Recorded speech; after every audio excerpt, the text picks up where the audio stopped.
कितने लोग आ गए?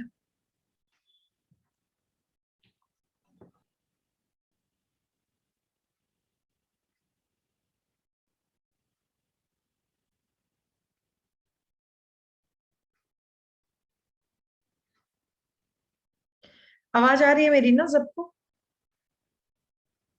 Yes ma'am. ओके ओके ठीक है, 2 मिनट रुक जाते हैं ना।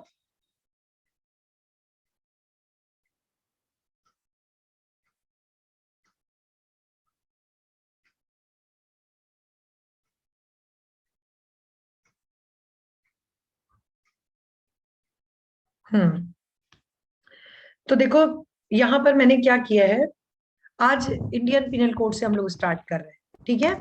आईपीसी से स्टार्ट कर रहे हैं।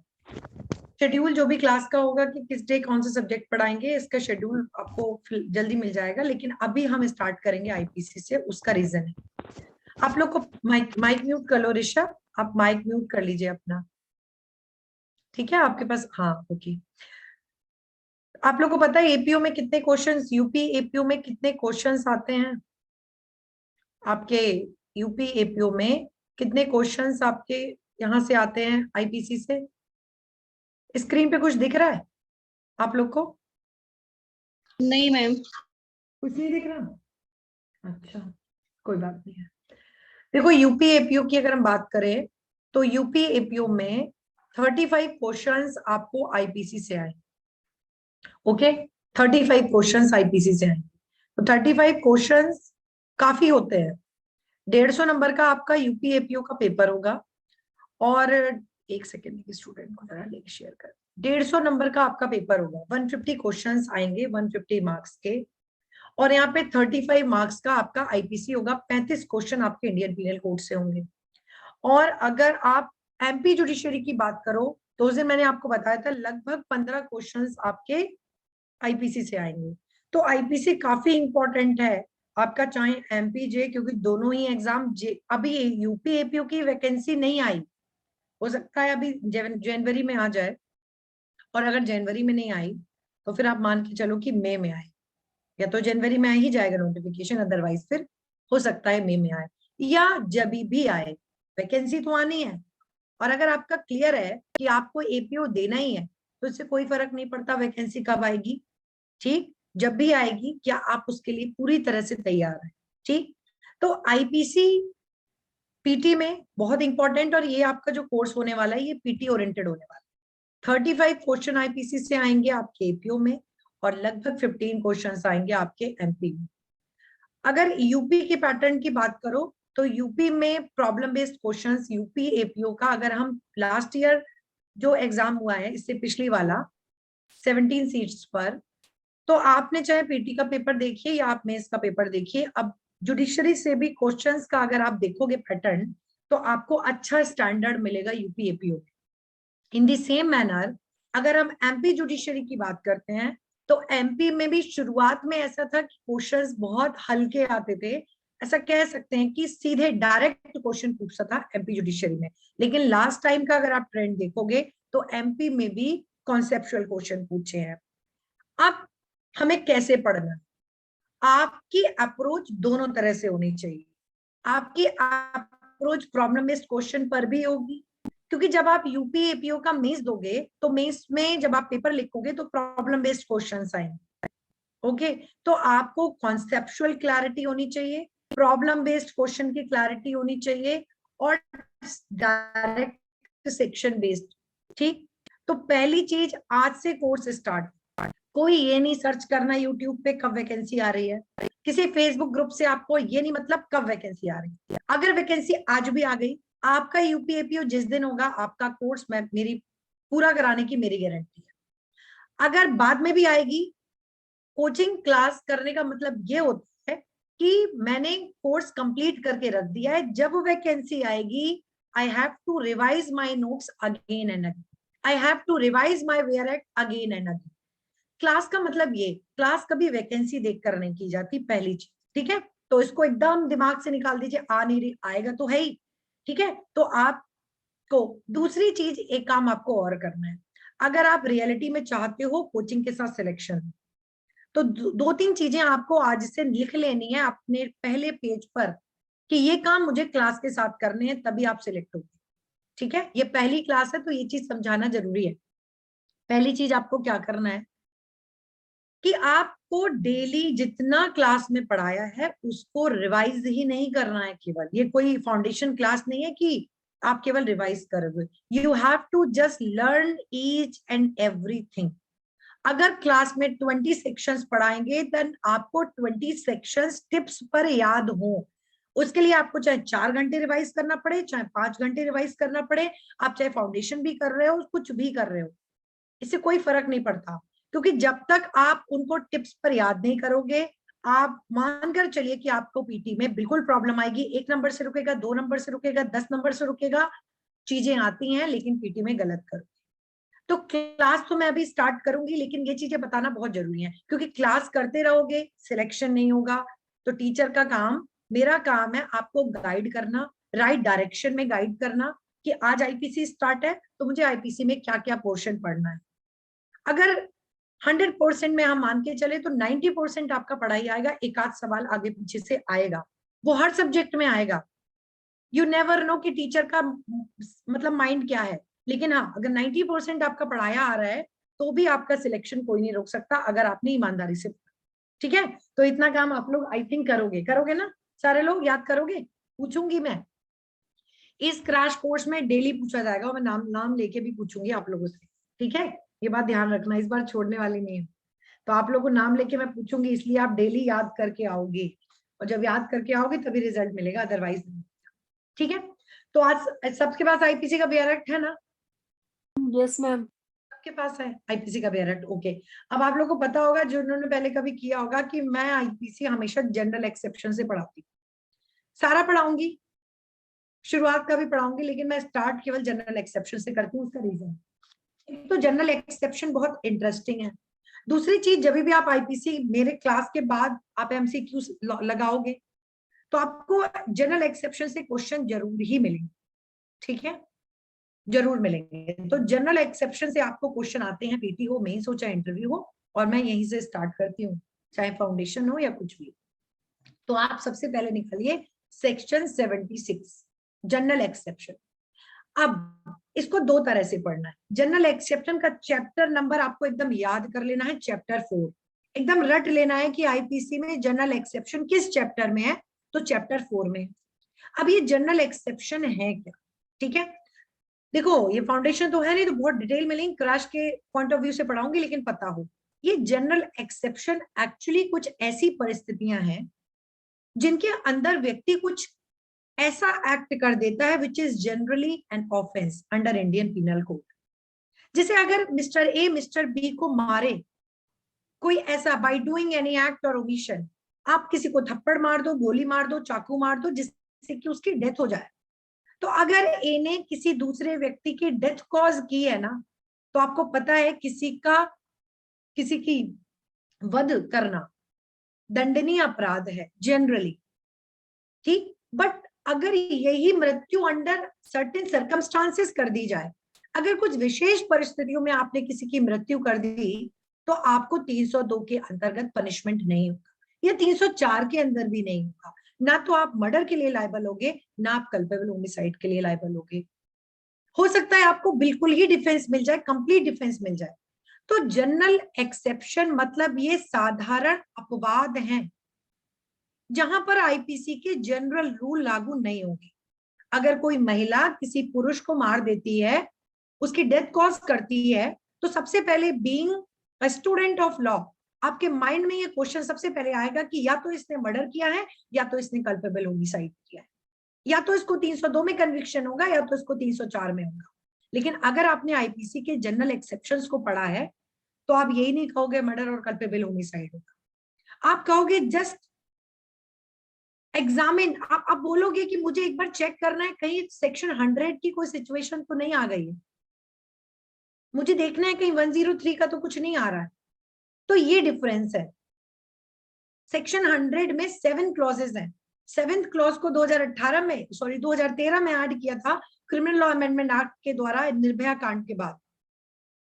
तो सेक्शन 100 में जो 7 क्लॉजेज हैं, वो 7 क्लॉजेज आपको बताते हैं कि कुछ विशेष परिस्थितियों में अगर आप किसी की मृत्यु भी कारित कर देते हो ना, and you prove that before the court under section 105 of Indian evidence act, और आप इस बात को 105 भारतीय साक्ष्य अधिनियम की धारा में कोर्ट में साबित कर देते हो कि मैंने विशेष, क्योंकि वो व्यक्ति मेरे ऊपर रेप कमिट करने वाला था, तो मैंने अपनी सेल्फ डिफेंस में उसको मार दिया, तो आप पूरी तरीके से, आपको वहां पर कंप्लीट डिफेंस है, मतलब आपको कोई भी सजा नहीं होगी अगर आपने ये भी साबित कर दिया कि वो अननेचुरल लस्ट, या आपने ये साबित कर दिया एसिड अटैक या wrongful confinement, there is difference between intention and apprehension, वो हम बताएंगे। तो ये है जनरल एक्सेप्शन। नॉर्मली अगर आप किसी को मार देते हो, यहाँ पर कोई व्यक्ति विकृत चित्त होता है, समटाइम अनसाउंड माइंड होता है, कभी जजेस किसी को पनिश कर दें और बाद में पता चले कि गलत कन्विक्शन हो गया, तो बहुत सारे इसमें केसेस हैं। तो जनरल एक्सेप्शन उन विशेष परिस्थितियों के बारे में बताता है जहां पर आईपीसी का साधारण नियम नहीं लगेगा, ना हर्ट, ना ग्रीवियस हर्ट, ठीक है, ये सब कुछ भी, कोई भी प्रावधान नहीं लगेगा, बल्कि जिस व्यक्ति ने वैसा अपराध कारित है तो वो अपराध, लेकिन कुछ विशेष परिस्थितियों में या तो उसको अपराध माना नहीं गया है, या माना है तो सजा नहीं दी जा रही है, क्योंकि वो अपराध यहाँ पर अपवाद की श्रेणी में है। पहले बताओ, ये बात सबको क्लियर है? विवेक जी, आपको तो मेरी आवाज ही नहीं जा रही होगी क्योंकि आपका माइक ही अनम्यूट नहीं है, सॉरी। बाकी लोग को ये बात समझ आई? Yes ma'am. ओके ओके, ठीक है, एक सेकंड रुकिए। माइक लिख दो, कोई लिख दो, ये चैट तो देख ही लेंगे कि माइक ये इनेबल इनको करना है, माइक इनेबल करना है।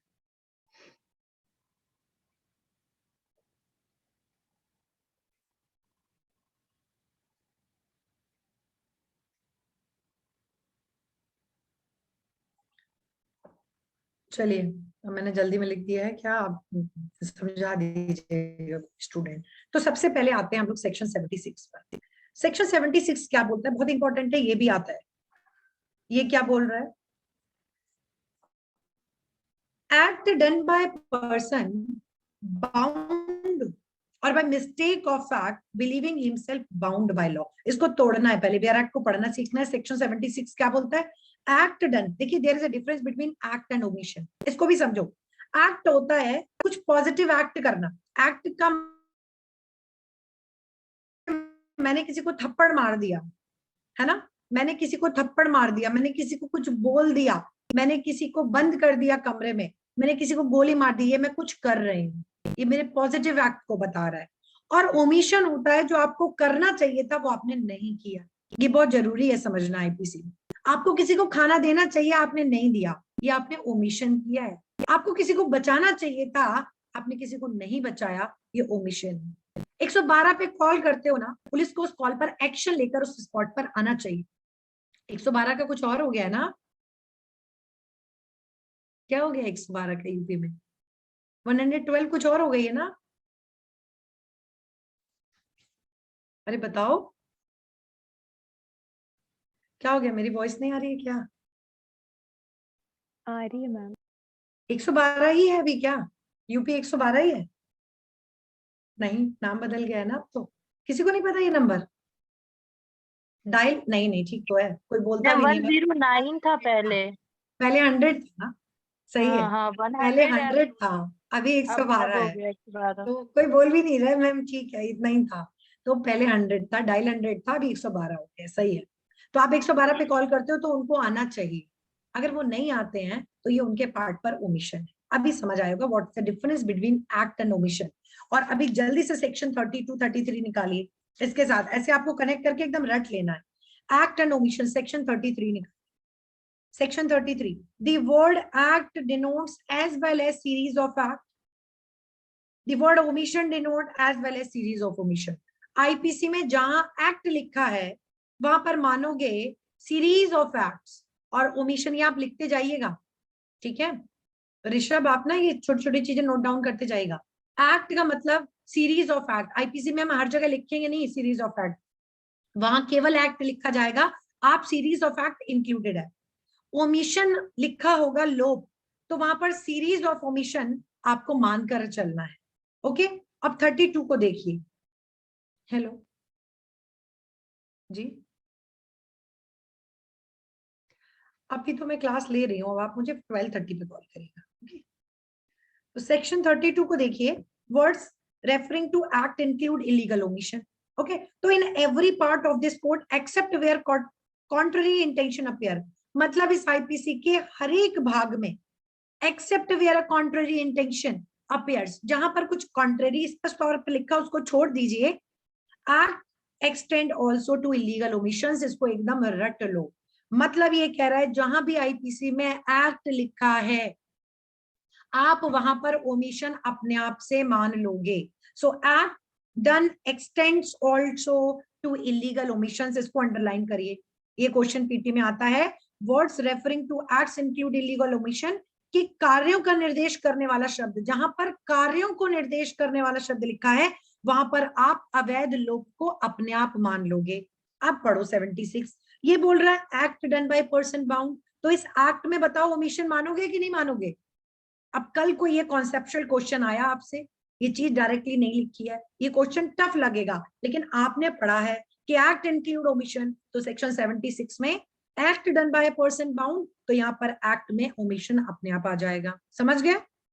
सो act done by person bound or mistake of fact, यहाँ पर 3 पॉइंट लिखो आप अपने कीवर्ड्स में, मतलब आपको पीटी पर बुलेट नोट्स बना लेने हैं। तो सेक्शन 76 आईपीसी लिखिए और इस पर जो बुलेट नोट्स बनेंगे जहां से पीटी में क्वेश्चन आएगा, सबसे पहले लिखो under section 76 act include omissions.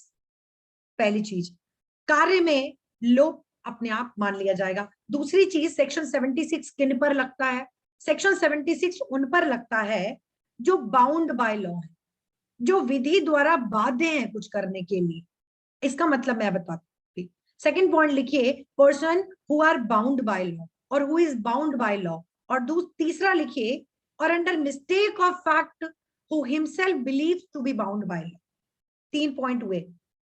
दूसरा था कोई व्यक्ति जो विधि द्वारा बाध्य है, और तीसरा जो भूलवश स्वयं को विधि द्वारा बाध्य समझता है। Under mistake of fact you believes himself bound by law. अब इसमें डिफरेंस समझिए। इसमें डिफरेंस ये है कि मान लीजिए आप कोई पुलिस, आप मान लीजिए ट्रैफिक में है, ट्रैफिक पुलिस का सबसे बेस्ट एग्जांपल लीजिए, क्योंकि कोरोना टाइम में आपने ये सबसे ज्यादा देखा होगा, और अभी फिर से हो गया। देखिए लखनऊ में, पूरे उत्तर प्रदेश में नाइट कर्फ्यू लग गया है 11 बजे से रात में। अब आप ये देखो कि ट्रैफिक, या मान लीजिए कभी पीएम विजिट है, प्रेसिडेंट का उधर से निकलना है या चीफ मिनिस्टर निकल रहे हैं, तो आप देखते होगे ट्रैफिक रूल्स बदल दिए जाते हैं। आप लोगों ने अक्सर देखा होगा ट्रैफिक रूल्स बदल दिए जाते हैं। तो यहाँ पर जो ट्रैफिक पुलिस होती है ये बाउंड बाय लॉ है, इनको जैसे ऑर्डर्स मिले हैं they are bound by law. और ये बाउंड बाय लॉ, अगर ये कोई पुलिस ऑफिसर, आप बाइक से जा रहे हैं या स्कूटी से जा रहे हैं और वहां पे डाइवर्जन है, ठीक है, अब वो बाउंड बाय लॉ है और वो आपको उधर से नहीं जाने देते हैं। Good morning ma'am. Good morning Anu, section 76 निकालो आईपीसी का, ठीक है। अगर नॉर्मली कोई भी व्यक्ति किसी को एक दिशा में जाने से रोकता है तो बताओ वो कौन सा अपराध करता है? Wrongful restaurant. Full restaurant. तो बताओ क्या ये same provision police officer, traffic rule police officer के ऊपर लगेगा? नहीं लगेगा ना, नहीं लगेगा। क्यों? नो नो मैम, क्योंकि वो ड्यूटी कर रहा है। Yes, because he is bound by law. तो देखो सेक्शन 76 कहता है इफ एनी पर्सन, यदि कोई भी व्यक्ति वास्तविकता में he is bound by law, यदि वो विधि द्वारा बाध्य है वो काम करने के लिए, और अंडर मिस्टेक ऑफ फैक्ट, या तथ्य की भूल होने के कारण he believes himself to be bound by law, वो स्वयं को ऐसा महसूस करता है कि विधि द्वारा बाध्य है और उसके नाते वो कोई कार्य करता है, ठीक, तो such person will not be liable.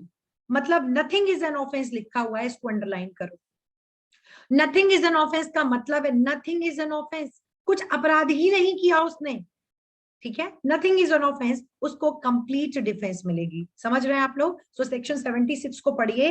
Nothing is an offence which is done by a person who is, कुछ भी अपराध नहीं है जो ऐसे व्यक्ति ने किया, हु इज, अंडरलाइन करो। हु इज मतलब who is actually bound by law, or who by reason of mistake of fact, या जो तथ्य की भूल के कारण, and not by mistake of law, again underline, ये भी बुलेट पॉइंट है आपका। आपसे पीटी में पूछा जाएगा सेक्शन 76 की डिफेंस किसको मिलेगी? आप बोलोगे सर उसको मिलेगी जो तथ्य की, मतलब जिसको मिस्टेक ऑफ फैक्ट हुआ, विधि की भूल नहीं होनी चाहिए, मिस्टेक ऑफ लॉ नहीं होना चाहिए, ठीक है, ये तो जनरल रूल है कि ये माना जाता है कि प्रत्येक व्यक्ति को विधि पता है। आप किसी का मर्डर कर दीजिए और कहिए मुझे पता ही नहीं था, जैसे मैं चींटी मार देता हूं वैसे मैंने इंसान को मार दिया, तो आप ये नहीं कह सकते कि आपको विधि का ज्ञान नहीं, आपको 302 नहीं पता आईपीसी की। You will not get any defence under section 76 या कहीं भी। तो सेक्शन 76 का डिफेंस केवल तभी मिलेगा जब या तो वास्तविकता में विधि द्वारा बाध्य थे, दूसरा विधि की भूल में। अभी विधि की भूल कैसे होगी? विधि की भूल ऐसे भी हो सकती है, मैं इसका भी एग्जांपल बताऊंगी आईपीसी का। अभी हमने ट्रैफिक का बताया, हो सकता है कि थोड़ा डाइवर्जन में गड़बड़ हो गया हो किसी रोड, तो यदि आप तथ्य की भूल के कारण आपने कोई ऐसा कृत्य कर दिया, again you will get defence under section 76। But अगर आपको लॉ का ही नहीं पता है, भारत में जो प्रचलित विधि है, the law which is applicable in India, you can not get any defence under mistake of law. तो ये पॉइंट आप 3-4 कीवर्ड्स हैं, सबको याद हुए? अब इसका इलस्ट्रेशन देखो। इलस्ट्रेशन आप बाद में देखो, पहले समझ लो। देखिए पुलिस, मान लीजिए हम किसी डिस्ट्रिक्ट की बात करें, अगर हम किसी जिले की बात करें, तो जिले का लॉ एंड ऑर्डर मेंटेन करने का, मैनेजमेंट का सबसे बड़ा रिस्पॉन्सिबिलिटी होती है वहां के डिस्ट्रिक्ट मैजिस्ट्रेट की, जिसको हम डीएम के नाम से जाते हैं, और जब वो रेवेन्यू काम करता है जिसको हम कलेक्टर के नाम से जाते हैं। और मतलब जो डिस्ट्रिक्ट मैजिस्ट्रेट होता है उनका दायरा थोड़ा अलग है, लेकिन हम डायरेक्टली अगर पीस, सेफ्टी, सिक्योरिटी की बात करें तो उसके लिए डिपार्टमेंट होता है पुलिस, और जिसका की हेड होता है वहां पर सुपरिंटेंडेंट ऑफ पुलिस। अब वहां के एसपी ने, सुपरिंटेंडेंट ऑफ पुलिस ने अगर कोई डायरेक्शन दिया हुआ है, कोई ऑर्डर दिया है अपने सबऑर्डिनेट को, तो बताइए सुपरिंटेंडेंट ऑफ पुलिस के डायरेक्शन और ऑर्डर को उनके सबऑर्डिनेट मानने के लिए बाउंड है या नहीं है? बोलिए, है? बाउंड है मैम। बाउंड है। अभी देखो फार्मर प्रोटेस्ट हुआ, कहीं भी अनलॉफुल असेंबली जैसा सिचुएशन है जहां पर बहुत भीड़ है, बेकाबू हो रही है, और वहां पर एसपी ने ऑर्डर किया क्या? लाठी चार्ज का। अपने इंडियन पिनल कोड में सीआरपीसी में भी उसका प्रोविजन है। आप 123 ऑनवर्ड्स पढ़ोगे, पहले डीएम कोशिश करेगा कि पीसफुल डिस्पर्सल हो, नहीं होगा तो फोर्स का यूज करेगा, लाठी चार्ज भी करवाएगा, करवाना पड़ेगा। अब ऑर्डर पर वहां पर लाठी चार्ज हुई, किसी व्यक्ति को इंजरी हो गई, सीआरपीसी में भी प्रोविजन है कि उनके अगेंस्ट कोई प्रोसिक्यूशन नहीं चलेगा, और आईपीसी में भी प्रोविजन है अगर कोई सबऑर्डिनेट अपने ऑफिसर के, सुपीरियर ऑफिसर के डायरेक्शन पर काम करता है और आपने वो काम गुड फेथ में किया है। अब आपके सुपीरियर ऑफिसर ने तो डायरेक्ट किया लाठी चार्ज करने को, और इस पूरी भीड़ में आप किसी व्यक्ति से चिड़े हुए हैं, और आप अपने द्वेष भावना के साथ, इल विल के साथ, मेलाफाइड इंटेंशन के साथ किसी एक विशेष व्यक्ति को विशेष चोट पहुंचाते हो, आप उसको एक विशेष क्षति कारित करते हो, तो ध्यान रखिएगा you will not get any defence under section 76। ये कैसे पता चला? इसमें साफ साफ लिखा है, दोबारा पढ़िए, who by reason of mistake of fact and not by reason of mistake of fact in good faith. तो जो टर्म है good faith, fourth bullet point या की पॉइंट आपका कह सकते हो आप, इन गुड फेथ।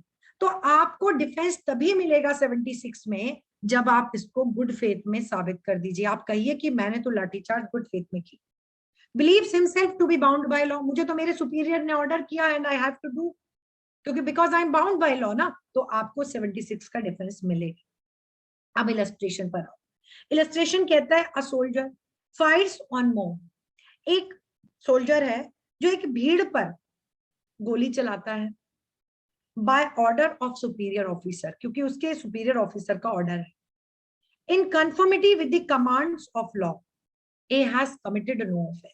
मेरी बात समझ रहे हैं आप लोग? अब ये आपको इलस्ट्रेशन आएगा एग्जाम में। A soldier fires on mob by the order of superior officer in conformity with the command of law. आपसे पूछा जाएगा कि इसने कोई ऑफेंस किया या नहीं किया, ठीक है? आप बोलोगे नो ऑफेंस, ऑप्शन आएगा no offence, offence, murder, culpable homicide, ऐसे करके आएगा। No offence, culpable homicide, murder, grievous hurt, ये 4 ऑप्शन आपके एग्जाम में रहेंगे। आप क्या बोलोगे? No offence. समझ आया क्यों बोलोगे नो ऑफेंस?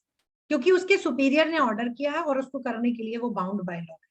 अब ध्यान रखिएगा, इसी में ऐड कर दे क्वेश्चन को, अब जैसे ट्रेंड हो रहा है जुडिशरी का, अब टफ हो रहा है एग्जाम, अब इसी में क्या कर देंगे कि ए ने एक मॉब पर गोली चलाई, उनके सुपीरियर ऑफिसर ने ऑर्डर किया, एंड ही इंटेंशनली या with mala fide intention he fights, और कोई एक पर्टिकुलर पर्सन का नाम देंगे, बताओ क्या उसको 76 का डिफेंस मिलेगा? No ma'am. नहीं मिलेगा। तो आप पेपर को जब टफ करेंगे तो वो ऐसा भी क्वेश्चन डाल सकते हैं, क्योंकि गुड फेथ है। अभी तो ऐसा क्वेश्चन गुड फेथ वाला निकाल नहीं रहे हैं, लेकिन निकालेंगे तो आपको उसके लिए भी रेडी रहना। सबको सेक्शन 76 समझ आया? मैम एक मिनट, यस मैम आया? समझ में आ गया, लेकिन ना वो आज मैं अपने घर आई हूँ मम्मी के, तो मैं बेरेक नहीं है आईपीसी, मुझे कोई बात 3 कोई बुलेट बात पॉइंट लिखवा दो। 4 तो हाँ मैंने लिख हाँ, लिया।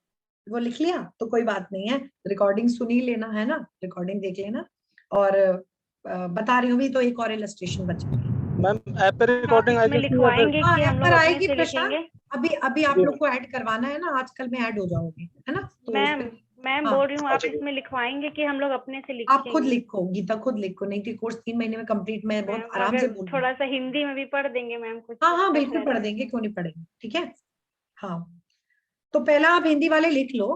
पहला क्या होना चाहिए सेक्शन 76 के लिए? विधि द्वारा आबद्ध उस व्यक्ति को, वो व्यक्ति विधि द्वारा आबद्ध हो, पहला पॉइंट। और बेयर एक्ट पास में होगा तो आपको ये पॉइंट्स लिखने में देर नहीं लगेगी। और दूसरा पॉइंट लिखिए, या तथ्य की भूल के कारण उसे ऐसा विश्वास हुआ हो कि वो विधि द्वारा आबद्ध है। तीसरा point, there must be good faith, सद्भाव का होना अत्यंत आवश्यक है। और गुड फेथ कहां डिफाइन है?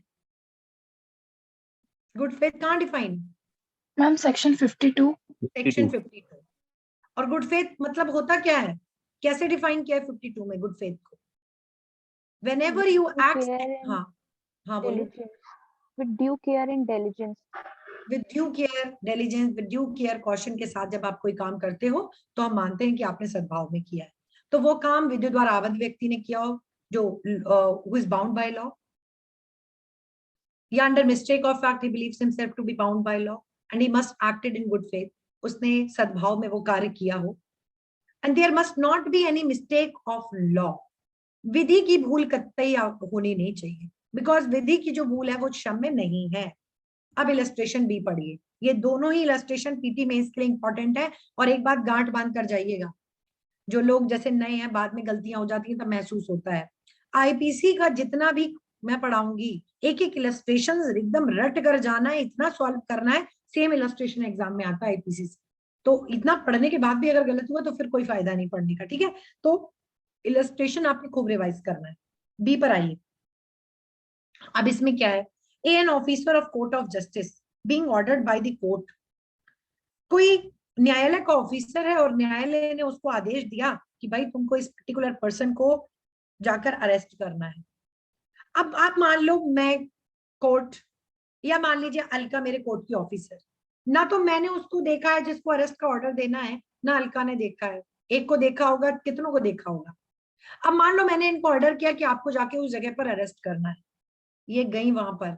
अब इनको भी तो नहीं पता कि कौन है वो। अब इनको वाई को अरेस्ट करना है, इन्होंने किसी से पूछा, ठीक है? अब यहाँ एंड आफ्टर ड्यू इंक्वायरी, अब इन्होंने किसी से पूछा कि भैया वो मिस्टर बाई कौन है, इन्होंने सी से पूछा। और सी को ना बड़ी दिक्कत, सी को पता है कि ये जेड वाई नहीं है, सी को पता है, लेकिन सी ने सोचा अरे आज तो जेड की शादी है, अगर ये एक बार पुलिस पकड़ के ले जाएगी तो मेरा तो बड़ी जेलस है, मुझे बड़ी तकलीफ है इससे, तो एक बार पुलिस ले जाएगी पकड़ के, मेरा काम बन जाएगा, फिर होगा जो होगा, कम से कम काम तो हो जाएगा कि पुलिस ले गई। तो ये जो सी है वो अलका को बोल देते हैं जेड की तरफ इशारा करके कि देखो वही है वाई, उसको ले जाओ। अब अलका पकड़ के ले जाती है जेड को वाई समझ के। क्या इन्होंने कोई अपराध किया? क्योंकि आपने गलत व्यक्ति को पकड़ लिया, आपने उसकी जो आर्टिकल 21 की लाइफ एंड पर्सनल लिबर्टी है उसको आपने वॉयलेट कर दिया, इन्फ्रिंज कर दिया, क्योंकि उसने तो कुछ किया ही नहीं था। अब ऐसी सिचुएशन में क्या इनको सेक्शन 76 का डिफेंस मिलेगा अलका को? बोलो। मैम मिलेगा। मिलेगा। कैसे मिलेगा? कैसे मिलेगा? क्या इनको प्रूफ करना पड़ेगा अलका को कोर्ट में? बोलो विवेक, आप कुछ कहना चाह रहे हैं क्या? गुड हाँ फेथ बोलिए। में। अच्छा मिलेगा तो ठीक है। विवेक आप कुछ कहना चाह रहे हैं, आपने हैंड रेज किया हुआ है। मैम तथ्य की भूल की वजह से हुआ है ना, तो उसको डिफेंस मिलेगा। मिलेगा, है ना, क्योंकि तथ्य की भूल है। तो बस सिंपल सा है कि अगर आपने कोई काम अंडर मिस्टेक ऑफ फैक्ट किया तो इन्होंने मिस्टेक ऑफ फैक्ट में किया, इसीलिए इनको यहाँ सेक्शन 76 का डिफेंस मिलेगा। तो सेक्शन 76 को बिल्कुल आपको सिंपल समझ लेना है कि there must be mistake of fact, ना कि मिस्टेक ऑफ लॉ नहीं होना चाहिए। तो इट्स ऑल अबाउट सेक्शन 76। बताइए, ठीक है? आई थिंक आप सबका क्लियर। तो यहाँ पर अब कंप्लीट डिफेंस का मतलब ये भी समझ लो, कौन डिसाइड करेगा? ये तो छोटी चीज है जहां पर लोगों के गोली लग जाए। मान लीजिए कोई पुलिस ऑफिसर ने गोली चलाई और उसके गोली लग गई और उसकी डेथ हो गई, ऐसे सिचुएशन में कैसे? तो यहाँ पर जब बड़े बड़े भी केसेस होंगे, ध्यान रखना एक सेक्शन है आपका इंडियन एविडेंस एक्ट में 105 वहां पर साफ साफ लिखा है एविडेंस एक्ट में कि कोर्ट कभी भी ये मानकर नहीं चलती है कि कोई अपवाद है। आपको कोर्ट के सामने प्रूव करना पड़ता है कि आपका मैटर, विशेष मैटर आपका जनरल एक्सेप्शन में फॉल कर रहा है। तो यहाँ पर कोई भी व्यक्ति, अब नॉर्मली होगा, आपने ये काम किया नहीं किया, आप किसी अपवाद में आ रहे हो नहीं आ रहे हो, ये सब बाद की बातें हैं, ये सब ट्रायल के दौरान है। तो इंडियन पीनल कोड का सेक्शन 76 आपको बता रहा है कि आपको यहाँ पर डिफेंस, कंप्लीट डिफेंस मिलेगी, नो ऑफेंस आप टिक करके आओगे जैसे आपने कोई अपराध नहीं किया। नेक्स्ट आप आओ सेक्शन 77। सेक्शन पहले बताइए, ये सेक्शन सबको क्लियर है? जी मैम। ओके, सेक्शन 77 पर ये बोलता है एक्ट ऑफ जज व्हेन एक्टिंग जुडिशियल। बहुत इंपॉर्टेंट है, सारे लोग जुडिशरी की प्रिपरेशन कर रहे हो। न्यायिकता कार्य करते हुए न्यायाधीश का कार्य, ये बोलता है nothing is an offence which is done by a जज when acting judicially in exercise of any power which is or which in good faith believes to be given him by law. ये यहाँ पर भी लिखा है nothing is an offence, पर जहां जहां लिखा है नथिंग इज एन ऑफेंस वहां वहां आप मान कर चलो मिल रहा है कंप्लीट डिफेंस, वहां वहां आप टिक करोगे नो ऑफेंस। अब ये बोल रहे हैं आप जज हैं और आपने जज रहते हुए, अब आप जब किसी कोर्ट में जज की तरह कार्य करते हो तो आपको तो पावर है ना, आप सम्मन भी निकालोगे, आप तो वारंट भी निकालोगे, आप तो चार्ज फ्रेमिंग भी करोगे, आप तो उसको कन्विक्ट भी करोगे। आपने कन्विक्शन कर दिया, अब बाद में कुछ ऐसे तथ्य पता चले जिस पर ऐसा लगा कि ये व्यक्ति ही गलत प्रोड्यूस करा गया, आईडी ही उसकी गलत प्रोड्यूस कर दी, ये तो वो व्यक्ति ही नहीं है जिसके लिए ट्रायल चल के उसको कन्विक्ट कर दिया हमने। सो ये कह रहा है कोई बात अपराध नहीं है जो न्यायिक था आपने। अब देखिए यहाँ जज की गलती नहीं, क्योंकि उसने सारा काम जुडिशियल एप्टीट्यूड के साथ किया, जुडिशियल मैनर में किया, एक जुडिशियस अप्रोच के साथ किया, एक न्यायिक तरीके से किया, और वहां पर सारे दस्तावेज, सारे डॉक्यूमेंट उस व्यक्ति के अगेंस्ट ही आए। तो यहाँ पर फ्रॉड डॉक्यूमेंट का हुआ जैसे बाद में पता चला, यहाँ पर जज की कोई भी लायबिलिटी नहीं होगी अगर आपने कोई भी कार्य न्यायिक तौर पर न्यायाधीश रहते हुए अपनी शक्तियों का प्रयोग करते हुए किया, आपने किसी को कन्विक्ट कर दिया, बाद में पता चला कि कुछ गड़बड़ है और आपने वो काम गुड फेथ में किया था, आपने कोई मैलावॉइड इंटेंशन के साथ काम नहीं किया, आप ध्यान रखना you will get defence under section 76 of Indian Penal Code. Complete defence यहाँ पर मिल रही है। अगर आप ये सब डिफेंस नहीं देंगे तो बड़ी दिक्कत हो जाएगी ना जजेस को। समझ गए आप लोग? तो यहाँ पर 77 में जजेस को कंप्लीट डिफेंस है। क्लियर है सबका? अब आओ सेक्शन 78 पर। ये बोलता है एक्ट डन, बहुत इंपॉर्टेंट है सेक्शन 78, खूब आता है एग्जाम में। Act done pursuant to the judgement और ऑर्डर ऑफ कोर्ट। कई बार कोर्ट ने, मान लीजिए किसी कोर्ट में मिस्टर ए के अगेंस्ट पुलिस ऑफिसर ने 302 में पुलिस रिपोर्ट चार्जशीट सबमिट कर दी। मेरी बात समझिएगा, मान लो किसी की कोर्ट में कोर्ट ऑफ सेशन है कोई, और वहां पर मिस्टर ए के अगेंस्ट में चार्जशीट फाइल हुई 302 में। वहां पर जज साहब ने पूरा सब कुछ किया, कॉग्निजेंस लेकर ट्रायल व्रायल किया और उन्होंने मिस्टर ए को कन्विक्ट कर दिया और 302 में डेथ सेंटेंस दे दिया। डेथ सेंटेंस केवल सेशन जज दे सकता है, फांसी पर लटकाने के लिए तो जल्लाद ही आते हैं। अब यहाँ पर जल्लाद ने फांसी पर भी लटका दिया, बाद में पता चला कि गलत व्यक्ति का कन्विक्शन, मतलब गलत व्यक्ति को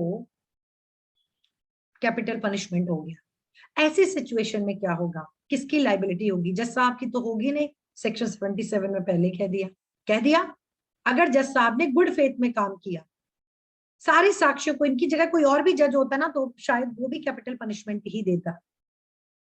तो जज साहब तो लायबल होंगे नहीं, सेक्शन 77 में ही विल गेट द डिफेंस। अब जल्लाद आया, उनका क्या होगा? इनके लिए क्या कोई प्रोविजन है? यस, सेक्शन 78 कहता है act done pursuant to the judgement और ऑर्डर ऑफ कोर्ट। कोर्ट के जजमेंट में 302 में कैपिटल पनिशमेंट ए को लिखा था। कोर्ट के ऑर्डर पर मैजिस्ट्रेट पूरा टाइम वगैरह डॉक्टर की प्रेजेंस में, मैजिस्ट्रेट की प्रेजेंस में जल्लाद ने उनको फांसी पर लटकाया। तो नथिंग विच इज डन, तो नथिंग यहां पर भी कुछ भी अपराध की श्रेणी में आएगा ही नहीं। Nothing which is done in pursuance or which is warranted by the judgement और order of court of justice. तो न्यायालय के आदेश के अनुसरण में हमने उनको फांसी पर लटका दिया। If done whilst the judgment or order remain in force, ऐसा भी नहीं है कि वो अपील पेंडिंग थी और आपने लटका दिया, नहीं, मैटर अपील में भी गया होगा, हाई कोर्ट ने कंफर्म भी किया होगा, सब कुछ हो गया, लेकिन अभी ये सेशन कोर्ट का जजमेंट ही कंटिन्यू कर रहा था, ठीक है, अपील हुआ था और अब आपने फांसी लटका दिया। नथिंग इज एन ऑफेंस, कुछ भी अपराध नहीं है। नॉट विद स्टैंडिंग कोर्ट में हैव हैड नो जुरिसडिक्शन, देखो नॉट विद स्टैंडिंग लिख दिया, इससे कोई फर्क नहीं पड़ेगा कल को पता चले कि गलत न्यायालय में मामला चला गया, तो जल्लाद की क्या रिस्पॉन्सिबिलिटी, उनकी कोई लायबिलिटी नहीं होगी क्योंकि उन्होंने तो कोर्ट के ऑर्डर पर काम किया। may have had no jurisdiction to pass a judgment, ऐसा भी हो सकता है कि ऐसी कोर्ट ने ऐसा निर्णय दे दिया हो जिनके पास क्षेत्राधिकारी ना हो, जुरिसडिक्शन ही ना हो। और order provided the person doing the act in good faith, underline करो उसको, वो काम ध्यान रखिएगा गुड फेथ में होना चाहिए। वो जज साहब ने भी गुड फेथ में काम किया हो, believe that the court had such jurisdiction. तो सेक्शन 78 क्या बोल रहा है, पहले याद रखिए कि न्यायालय के आदेश के अनुसरण में किया गया कोई भी कार्य, if any act done in pursuant to the judgement और ऑर्डर ऑफ द कोर्ट, पहला कीवर्ड, कोई भी act which is done in pursuance of the order of court, कोई भी कार्य जो न्यायालय के आदेश के अनुसरण में किया, पहला पॉइंट। सेकंड, वो एक्ट गुड फेथ में किया, गुड फेथ यहां भी। तीसरा, नॉट विद स्टैंडिंग, इससे कोई फर्क नहीं पड़ता, इट हार्डली मैटर्स कि उस कोर्ट के पास जुरिसडिक्शन था या नहीं, ठीक है, आप अपनी लैंग्वेज में लिख लो इसको, इससे कोई फर्क नहीं पड़ता कि न्यायालय के पास क्षेत्राधिकार था या नहीं। यदि किसी व्यक्ति ने न्यायालय के निर्णय के अनुसरण में उसका पालन करने के लिए, जैसे जल्लाद ने किया, अगर आपने किसी को फांसी पर भी लटका दिया, you will not be prosecuted for any offence, आप किसी भी अपराध के लिए आपके अगेंस्ट, आपके विरुद्ध अभियोजन नहीं चलाया जाएगा। It is given under section 78। बताओ क्लियर है, क्लियर है सबका? जी मैम। अब यहां ध्यान रखना, अगर सेम क्वेश्चन में आ गया ऐसे करके कि जज किस सेक्शन में प्रोटेक्शन पाएगा और जल्लाद किस सेक्शन में पाएगा, दोनों में आप लोग डिफरेंस कर लोगे। जज सेक्शन 77 में प्रोटेक्शन पाएगा और जल्लाद सेक्शन 78 में प्रोटेक्शन पाएगा। ओके, सेक्शन 78 ये हो गया आपका। इसके बाद आप आइए सेक्शन 79, अगेन मोस्ट इंपॉर्टेंट। अब देखना सेक्शन 76, 79, 78 ये मेंस के लिए भी उतने ही इंपॉर्टेंट है एपीयू के लिए, ठीक है, यहां से प्रॉब्लम बेस्ड क्वेश्चन भी आ सकता है। सेक्शन 79 देखो, इसको पढ़िए आप लोग, क्या बोल रहा है, act done by a person justified, underline करिए। तो पहली चीज तो देखो यहाँ पर तो डिफरेंस मिल रहा है, तो ये किसी ऐसे व्यक्ति के द्वारा किए गए कार्य की बात कर रहा है। Act done by person justified, कौन सा, न्यायानुमत हो, जस्टिफाइड हो, उसके पास कुछ जस्टिफिकेशन जरूर है, कहीं ना कहीं से मिली, और by mistake of act believing himself justified by law. तो देखना 76 और 79 को आप कनेक्ट करके समझ सकते हो। 76 में आप मतलब कोई गलत कार्य ऐसे व्यक्ति ने किया होता है जो विधि द्वारा बाध्य होता है या भूलवश स्वयं को बाध्य समझता है, और सेक्शन 79 में एक्ट किसी ऐसे पर्सन ने किया होता है who is actually justified by law, या तो जो वास्तविकता में न्यायानुमत हो और under mistake of fact he believes to be justified by law. अब यहाँ पर रुक जाइए, इस बात का मतलब समझिए गहराई से, ये क्या है। जैसे अगर किसी लड़की के ऊपर कोई रेप कमिट करने की कोशिश करता है, she has the authority to even commit the murder of such person, to kill such person, and this authority comes from section 100, section 100 of Indian Penal Code आपको ये अथॉरिटी देता है, आपके पास ये अधिकार है। तो अगर कोई महिला, कोई लड़की रेप के अटेम्प्ट में, उस डर में स्वयं की प्रतिरक्षा करने के लिए किसी की डेथ भी कॉज कर देती है ना, तो she will get defence under section 100, मतलब वो जस्टिफाइड हो जाएगा मर्डर, वो डेथ जस्टिफाइड हो जाएगी। तो here he is actually justified by law in the same manner. और आप समझ लो, अगर कोई आपको हर्ट कॉज करता है, कोई ग्रीवियस हर्ट कॉज करता है, नॉर्मल समझ लीजिए, कोई आपको मारने का प्रयास करता है, आपको लगता है कि वो आपका मर्डर कर देगा अगर आपने प्रतिरक्षा में, बचाव में कुछ ना किया। अब आप एग्जाम्पल सोचो, आप रोड पर जा रहे हो और सामने से एक भीड़ आ जाती है बहुत बड़ी, या 2-4 लोग आ जाते हैं, उनके हाथ में पिस्टल वगैरह है, आपको लगा वो लोग आपको मार देंगे, चेन वेन छीन लेंगे, लूटपाट करने के इरादे से हैं, या आप राजमार्ग पर जा रहे हैं, रात में नेशनल हाईवे पे जा रहे हैं, आपकी गाड़ी रोक लेते हैं, डंडे लाठे लिए हुए हैं। आप बताओ, अपने सेल्फ, आप आईपीसी पढ़ा ही नहीं है, आप भूल जाओ, इंडियन पिनल कोड आपने कभी देखा ही नहीं है। आप मुझे ये बताओ, अगर आप नेशनल हाईवे पे हैं और आपको कोई इस तरह पकड़ ले, रोक ले, तो आप अपनी सेल्फ प्रोटेक्शन में कुछ करोगे कि नहीं करोगे? करोगे, ऑब्वियसली करोगे। यही सेम दिया है सेक्शन 100 में। तो अगर ऐसा कुछ वास्तविकता में होता है और आपने किसी पे पलट के अटैक किया, you are justified under section 79। समझिएगा, means an act done by a person who is justified by law. आप ऐसा करने के लिए आपके पास जस्टिफिकेशन है, तो आपने बदले में उसको मार दिया, उसका सर फूट गया, हाथ टूट गया, आपकी कोई लायबिलिटी नहीं होगी, निश्चिंत रहिएगा, क्योंकि आपने वो काम प्राइवेट डिफेंस में किया। तो प्राइवेट डिफेंस का एसेंस तो इनहेरेंट है हम सब में, हर एक लिविंग क्रिएचर में प्राइवेट डिफेंस का एसेंस है ना। आप आराम से जाइए, आपके घर के दरवाजे पर कुत्ता बैठा हुआ है, आप आराम से जाओ, कुछ नहीं, आपने जैसे उसको एक डंडा मारोगे ना, तो आपको डर रहेगा कि अभी मुझे काट लेगा। तो प्राइवेट डिफेंस तो हर किसी में, इंसान के अंदर है। अब दूसरी चीज है, कब हम अंडर मिस्टेक ऑफ फैक्ट खुद को जस्टिफाइड मान लेते हैं। अब आप मान के चलिए, आप 2-4 दिन पहले आपके इलाके में ऐसी लूट हो गई, ठीक, अब आप उसी इलाके से जा रहे हो, आपके मन में एक डर है, और सामने से एक्चुअली कुछ लोग डंडा या लाठी लेकर आ गए। वो क्यों आए हैं?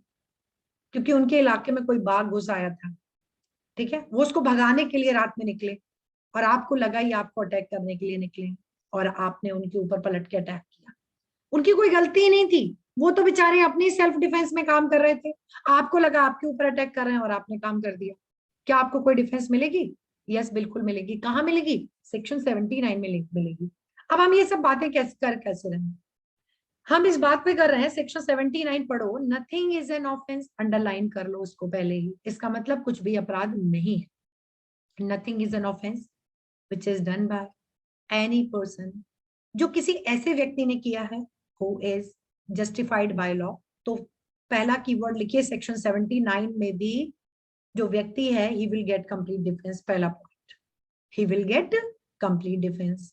सेकेंड पॉइंट लिखिए, such person must be justified by law. दूसरा पॉइंट, ऐसा व्यक्ति न्यायानुमत होना चाहिए। Such person must be justified by law. अब जस्टिफाइड कहां से जस्टिफाइड होगा? वो व्यक्ति कहां से जस्टिफाइड होगा? वो हो सकता है 100 से हो, 103 से हो, है ना, 84 से हो, सेक्शन 80 से हो, एक्सीडेंट से हो, सेक्शन 81 से जस्टिफाइड हो, सारे कहीं से भी जस्टिफाइड हो सकता है वो व्यक्ति। तो such person must be justified by law. दूसरा पॉइंट हो गया। तीसरा पॉइंट लिखिए, और under mistake of fact he believes to be justified by law, या और under mistake of fact he believes to be justified. केवल इतने ही की नोट्स पढ़कर आपको जाना है पीटी में, ठीक है, फुल फ्लेज्ड गारंटी के साथ है मेरा। आपको यहीं से क्वेश्चंस मिलेंगे, जैसे मैं पढ़ा रही हूं वैसे पढ़ो और वैसे लर्न करो, आपको क्वेश्चन इससे ज्यादा डीप नहीं जाएगा। तो under mistake of fact he believes to be justified by law, या वो तथ्य की भूल में स्वयं को न्यायमत मानते हैं और उन्होंने वो काम गुड फेथ में किया हो, he must acted in good faith, चौथा पॉइंट, और उन्होंने वो कार्य सद्भाव में किया हो, तो ध्यान रखना ही विल गेट डिफेंस। अब आप हैं तो जस्टिफाइड बाय लॉ, लेकिन जहां एक थप्पड़ से काम चल सकता है वहां गोली चला दीजिए, ऐसा भी नहीं होता है। तो पढ़िए, nothing is an offence which is done by a person who is justified by law or who by reason of mistake of fact, या तथ्य की भूल में, और not by reason of mistake of law. Again ध्यान रखिएगा, mistake of law में defence कतई नहीं मिलेगा। इन गुड फेथ, सद्भाव में, believes himself to be justified by law in doing it, he will get complete defense। इस पर एक केस है आर वर्सेस टोल्सन का। आर वर्सेस टोल्सन का पता होगा आप लोगों को। एक महिला होती हैं, आपको पता है विधि में क्या एक सिविल डेथ का प्रेजम्पशन है कहीं इंडियन एविडेंस एक्ट में? कौन बताएगा? आप लोगों ने पढ़ रखा है इसमें से कुछ बच्चों ने? बताओ, सिविल डेथ का प्रेजम्पशन इंडियन एविडेंस एक्ट के किस सेक्शन में है? मैम 107। 107 क्या बोलता है सुमित्रा? वो कितना टाइम क्या बोला है उसमें? कहीं कुछ बताओ क्या है ये सिविल डेथ का प्रेजम्पशन? 30 इयर्स का है कि 30 इयर्स अगर कोई एग्जिस्टिंग और 7 इयर्स 7 इयर्स का। 7 इयर्स का अगर yes, 7 ma'am. साल से किसी भी व्यक्ति का हेयर एंड अबाउट नहीं है, 7 वर्ष हो गए और किसी का पता ना चले, ना घर पे ना कारोबार जहां करता है, जहां नॉर्मली उसके फ्रेंड सर्कल में पता होना चाहिए वो व्यक्ति है या नहीं, किसी को पता ही नहीं है, तो विधि मान लेती है कि वो व्यक्ति की डेथ हो चुकी है, वो मृत हो चुका है। यहाँ पर भी ऐसा ही होता है। इनके पति 7 वर्षों से नहीं आते हैं, जिस जहाज में जा रहे होते हैं वो डूब जाता है, ऐसा कुछ है। मतलब 7 वर्षों से उनका आता पता नहीं होता है। इनको लगता है कि इनके पति की मृत्यु हो चुकी है और ये इस कारण से दूसरी शादी कर लेती हैं, दूसरी विवाह कर लेती हैं और बाद में इनके पति आ जाते हैं। तो क्या इनकी लायबिलिटी होती? तो इनकी लायबिलिटी कुछ भी नहीं हुई। क्यों? क्योंकि under mistake of fact she believes himself to be justified by. उसको लगा कि अब अपने यहाँ भारत में भी तो यही है कि एक पति के होते हुए, पत्नी के होते हुए, लिविंग स्पाउस के होते हुए आप शादी नहीं कर सकते। लेकिन अगर आपका स्पाउस मान लीजिए गए केदारनाथ में, जैसे वो आ गया था उस समय, दिक्कत है ना, और कोई 7 वर्ष तक नहीं आए, तो मान लिया कि अब वो नहीं है और विवाह करते ही कोई आ जाए, तो क्या आपकी लायबिलिटी होगी? आपकी कोई लायबिलिटी नहीं होगी, क्योंकि आपको you will get defence under section 79। बताओ समझ आया सेक्शन 79? इसके बाद मैं इसका इलस्ट्रेशन पढ़ाऊंगा। सेक्शन 79 बेसिक समझ आए सबको? बोल नहीं रहे हो भैया, क्या बात है? मेरे अंदर सारी एनर्जी है, तुम्हारे लोग की एनर्जी। नाश्ता वास्ता करके नहीं बैठे हो क्या? आ गया मैम। नहीं, नाश्ता वास्ता करके बैठे हो कि नहीं? ठंड लग रही है बहुत? मैम हमने तो अभी ज्वाइन किया था ना। नहीं, तुमने तो अभी अभी ज्वाइन किया, बाकी लोग इतने शांत क्यों हैं? क्या बात है? मैम मैं तो आज फर्स्ट टाइम पढ़ रही हूँ इसलिए चुप हूँ। अच्छा, कोई बात नहीं है। बाकी लोग भी चाय वाय पी के बैठो एकदम एनर्जी के साथ। एनर्जी नहीं रहेगी तो फिर क्या ही फायदा है? मेरे अंदर देखो कितनी एनर्जी है। पुरानी वाली, जैसे जब अपने लिए पढ़ते थे, वही एनर्जी है। देखो सेक्शन 79 देखो, ए सीज इसको बनाना पड़ेगा भाई चार्ट पे, अदरवाइज आप लोग को समझ नहीं आएगा। ये मान लीजिए मिस्टर ए है, ये इन जेड को देखते हैं, A sees Z commit what appears to A to be murder. ये जेड को कुछ ऐसा करते हुए देख लेते हैं जिससे ए को ऐसा लग रहा है कि अरे बाप रे, जेड तो इसका मर्डर कर रहा है। इसका मतलब क्या लग रहा होगा? वो बहुत बुरी तरह मार रहा होगा, चाकू मार रहा होगा, या उसने गला दबा दिया होगा, या सफोकेशन लाइक सिचुएशन हो सकती है, स्ट्रैंगुलेशन लाइक सिचुएशन हो सकती है, तकिया से मुंह दबा रहा होगा, कुछ तो ऐसा कर रहा होगा जो इसको लगा मर्डर, मतलब बहुत गंभीर इसको क्षति कर रहा है। अब ए को ऐसा लगा कि जेड सी का मर्डर कर रहा है, तो ये बताइए ये आपकी भी तो लाइबिलिटी है। अगर आपके सामने सीआरपीसी में कहीं कोई ऐसा प्रावधान है, कौन बता पाएगा कि अगर किसी व्यक्ति के सामने कोई culpable non bailable offence commit करता है तो उस व्यक्ति की रिस्पॉन्सिबिलिटी है कि वो इसको तुरंत अरेस्ट कर ले? बताओ सीआरपीसी का प्रोविजन 43 है मैम। साइबर डिफेंस कितनी, कौन सा सेक्शन है? 43 मैम। ठीक है 43। तो 43 में ए के पास है, तो अगर ए बताओ जेड को पकड़ लें, है ना, तो क्या ए कुछ अपराध करेंगे? नहीं करेगा ना, नहीं नो मैम। क्योंकि ए का पकड़ना इज जस्टिफाइड ना ड्यू टू सेक्शन 43। इस सेक्शन 43 की वजह से सीआरपीसी के ए के पास जस्टिफिकेशन है। तो ए ने क्या किया देखिए, A in exercise to the best of his judgment. अब ए को क्या लगे मैं इस समय क्या करूं, उसने सीआरपीसी नहीं भी पढ़ा है यार, हटाओ। एक कॉमन मैन के अंदर तो कुछ लॉजिकल माइंड तो होता है। इसने कहा यार मुझे जेड को तुरंत रोकना चाहिए, which the law give to all person of apprehending murdering in that seizes Z, और इसने जेड को तुरंत जाके पकड़ लिया in order to being Z. अच्छा, इसको पता भी था कि चलो इसने पकड़ लिया, और पकड़ के इसने प्रॉपर अथॉरिटीज कौन है, कोई पुलिस ऑफिसर है या कोई पुलिस स्टेशन है, ए ने जेड को तुरंत पकड़ लिया, दबोच लिया, इस आशय के साथ कि मैं इसको प्रॉपर अथॉरिटीज के समक्ष, जो भी उचित प्राधिकारी हैं उनके समक्ष मैं इसको पहुंचा दूंगा, ले जाऊंगा। A has committed no offence. बताइए ए ने कोई ऑफेंस कमिट नहीं किया, though it may turned out that Z was acting into self defense, in self defense. अब इसको एकदम हम पलट लें कहानी।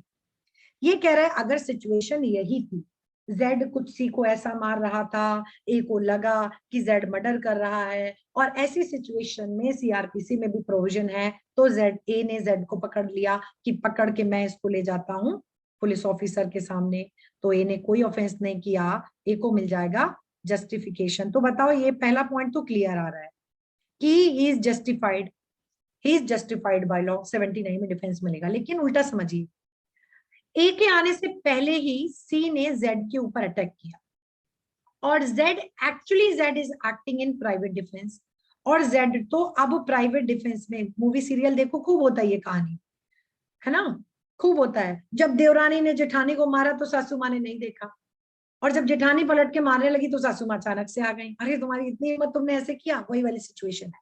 जब सी ने जेड को मारा तो कोई नहीं था, अब जब जेड बेचारा अपनी प्राइवेट डिफेंस में काम करने लगा तो सबने आके देख लिया, और सबको लगा जेड मार रहा है सी को, लेकिन जेड ने बताया कि sir actually I was acting in my private defence.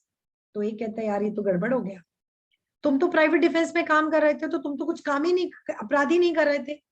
यहां पर ए को लगा it means mister A, it means कि under mistake of fact Mr. A believes himself to be justified by law। मतलब तथ्य की भूल में ही तो बेचारे इनको लगा, इस तथ्य की भूल के कारण ही तो ए को ऐसा लगा कि मैं जस्टिफाइड हूं जेड को पकड़ने के लिए, वास्तविकता में तो आप थे नहीं। तो या तो ए एक्चुअली जस्टिफाइड बाय लॉ हो, तो भी सेक्शन 79 में you will get complete defence, और या अंडर मिस्टेक ऑफ फैक्ट, या अंडर मिस्टेक ऑफ फैक्ट। अब यहाँ तो मिस्टेक ऑफ फैक्ट हुई, तथ्य आपको असली पता ही नहीं थे और आपने किसी को पकड़ लिया, तो भी you will get complete defence. बताओ समझ आया सबको? Yes ma'am. ठीक है, हाँ एकदम हाजिर जवाब रहो, तुरंत बताओ, अब तो मजा भी आया पढ़ाने में नहीं।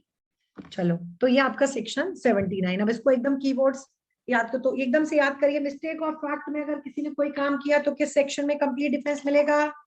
मेरा क्वेश्चन समझो पूरा। If any person who is bound by law or under mistake of fact believes himself to be bound by law, और उसने कुछ काम कर दिया, कहाँ पर उसको सेक्शन में डिफेंस मिलेगा? 76। अगर किसी व्यक्ति ने कोर्ट के जजमेंट और ऑर्डर के परसुएंट उसको फॉलो करते हुए किसी को गिरफ्तार कर दिया, मार दिया, हाँ 78। जज साहब ने गलत जजमेंट दे दिया लेकिन गुड फेथ में काम किया था, 77 है ना। और अगर किसी ने खुद को जस्टिफाइड मानते हुए कोई काम कर दिया, जस्टिफाइड मानते हुए 79। अब आओ नेक्स्ट 80, खूब आता है 80 भी, इस बार भी आया, AIB में भी आया था, पब्लिक प्रोसिक्यूटर अभी जो CBI वाला हुआ, UPSC ने जो कंडक्ट कराया वहां भी आया 80। ठीक है, 80 पढ़ो।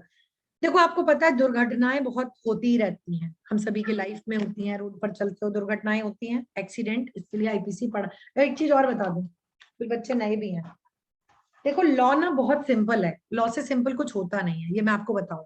साइंस तो फिर भी आपको ना समझ नहीं आएगी बिना पढ़े, ठीक है, हिस्ट्री भी आपको, इतिहास भी आपको याद करना पड़ेगा, समाजशास्त्र भी आपको, समाजशास्त्र भी बहुत इजी होता है, सोशियोलॉजी भी बहुत, ठीक है, बहुत आसान सब्जेक्ट है क्योंकि वो समाज में आपको दिखता है। In the same manner law भी बहुत आसान है क्योंकि आपको दिखता है, और एक्चुअली लॉ वही बनाया है जो एक अच्छा व्यक्ति, सूझबूझ वाला व्यक्ति को क्या करना चाहिए, क्या करेंगे तो समाज में एक रास्ता बनी रहेगी, यूनिटी रहेगी, फ्रेटर्निटी रहेगी। तो लॉ कुछ है नहीं, ये बात ध्यान रखना, आप ही हम जैसे लोगों ने बनाया है और सोसाइटी को रेगुलेट करने के लिए बनाया है। अब आप ये बताओ मुझे, आप लोग, हम सब लोग रोड पर चलते हैं, एक्सीडेंट क्या होता है?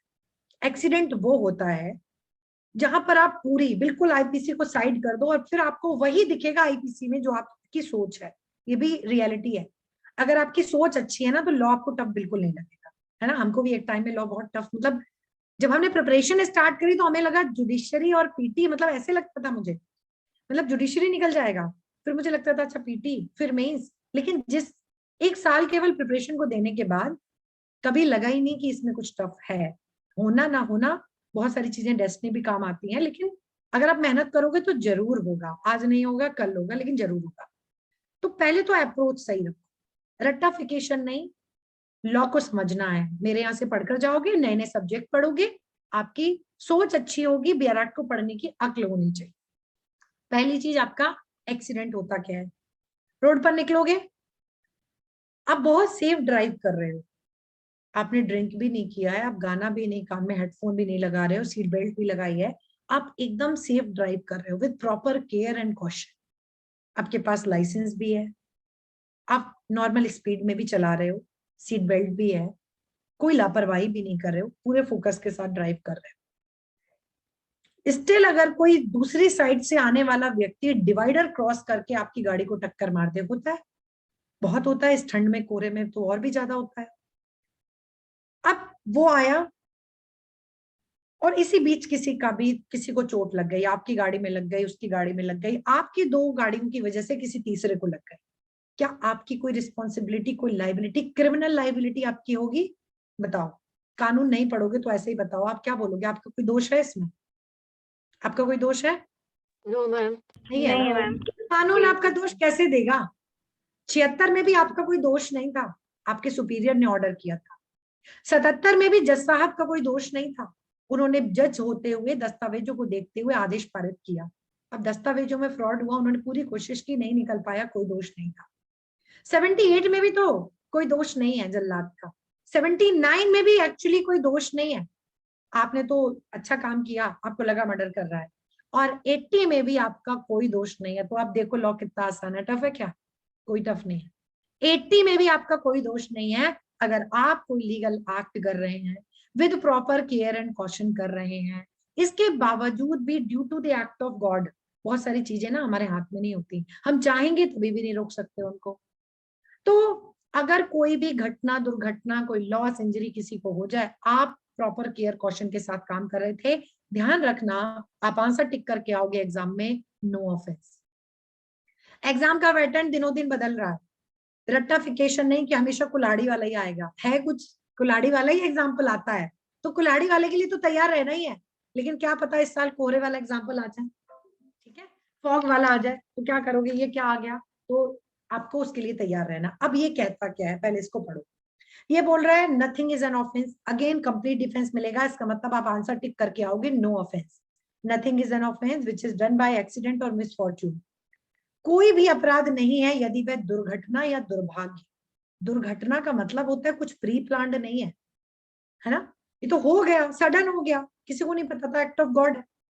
मिसफॉर्चून, दुर्भाग्यवश हो गया, and without any criminal intention. ध्यान से समझिए, एक एक पॉइंट आपको मिल रहा है, आपका कोई दोष नहीं, क्रिमिनल इंटेंशन, आपराधिक आशय आपका तो था ही नहीं, और नॉलेज ना, आपको ज्ञान भी नहीं था। देखिए ध्यान रखिए, विदाउट एनी क्रिमिनल इंटेंशन और नॉलेज, अगेन ये सब की वर्ड्स हैं समझने वाले। आपका आशय भी नहीं था और आपको ज्ञान भी नहीं था, इन दोनों में बड़ा अंतर है। आप कोहरे में ना बहुत स्पीड में गाड़ी चलाओगे, you will not get any defence under section 80, कतई नहीं मिलेगा। क्यों? क्योंकि आपको ज्ञान है, इतना फॉग है, कोई तो बेचारा साइकिल से जा रहा होगा बिना लाइट वाला, है ना, तो उसको इंजरी हो सकती है, आपको बिल्कुल ज्ञान है। तो ध्यान रखिए, सेक्शन 80 में तभी डिफेंस मिलेगा, आपका कोई बुरा आशय ना हो और आपको ज्ञान भी नहीं हो। विदाउट एनी क्रिमिनल इंटेंशन और knowledge in doing of lawful act, आपका एक्ट लॉफुल होना चाहिए, आपका काम करने का तरीका भी लॉफुल होना चाहिए। बाय लॉफुल मीन्स, लॉफुल तरीकों से आपने काम किया हो और आपने प्रॉपर केयर लिया हो, प्रॉपर कॉशन। तो आई विल रिक्वेस्ट कि सेक्शन 80 का एक एक टर्म आपको रटा हो। क्या? मिसफॉर्चून का रिजल्ट हो, मिसफॉर्चून हो, एक्सीडेंट से कोई दुर्घटना हो गई हो, मतलब कोई एक्सीडेंट हो, कोई मिसफॉर्चून हो, आपने वो काम गुड फेथ में किया है भाई, आपने आपकी कोई बुरी इंटेंशन नहीं थी, इवन आपको तो नॉलेज भी नहीं थी कि सर कोई ऐसे अचानक से कूद पड़ेगा, मेरी गाड़ी के आगे आ जाएगा, आपको नहीं पता था। आप काम लॉफुल तरीके से, अब आपके पास लाइसेंस ही नहीं है, बच्चे को गाड़ी पकड़ाई हुई है, नहीं मिलेगा 80 में डिफेंस, बिल्कुल नहीं मिलेगा, क्योंकि आपका काम ही लॉफुल नहीं है। आपके पास लाइसेंस है, लॉफुल तरीके से, लॉफुल मैनर में, लॉफुल मीन्स के साथ, प्रॉपर केयर, प्रॉपर कॉशन के साथ आपने काम किया है ना, you will get defence under section 80। समझ आ गया सबको 80 की बात? ठीक है, तो ये जो कीवर्ड्स बताए हैं, प्रॉपर केयर, प्रॉपर कॉशन, ये सब चीजें।